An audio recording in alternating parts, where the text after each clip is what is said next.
আসসালামু আলাইকুম। আপনারা কেমন আছেন? আশা করি সবাই ভালো আছেন। সৌদি আরবে প্রচুর পরিমাণ গরম পড়ছে দেখেন, ফেব্রিকেটার খুবই ঘামায় ভিজে গেছে গা। তো এত পরিমাণে গরম পড়ছে সহ্য করার মতো না। তারপরও প্রবাসীরা পেটের দায়ে কাজ করতে হয়। এখন উনি চেক করতেছে গ্যাপ বরাবর আছে কিনা, কারণ 4 গ্যাপও থাকতে হবে, পাইপেও লেভেলে থাকতে হইব। তো যদি উনি পাইপ লেভেল করে যদি গ্যাপ বরাবর না থাকে তাহলে রোড উঠানো খুবই কষ্ট হয়ে যাব। তো উনি এখন দেখতেছে পাইপ লেভেল আছে কি না। যদি পাইপ লেভেল থাকে বা গ্যাপ বরাবর থাকে তাহলে উনি পিট আপ করবো। দেখেন এখন ঠিক আছে লেভেল।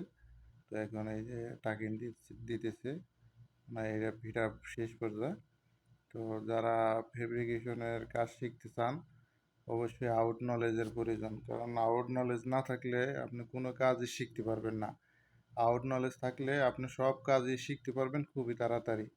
আর এই ফেব্রিকেশনের কাজ যদি আপনার জানা থাকে, সৌদি আরবে 25 রিয়াল 30 রিয়াল ঘন্টা আপনি কাজ করতে পারবেন।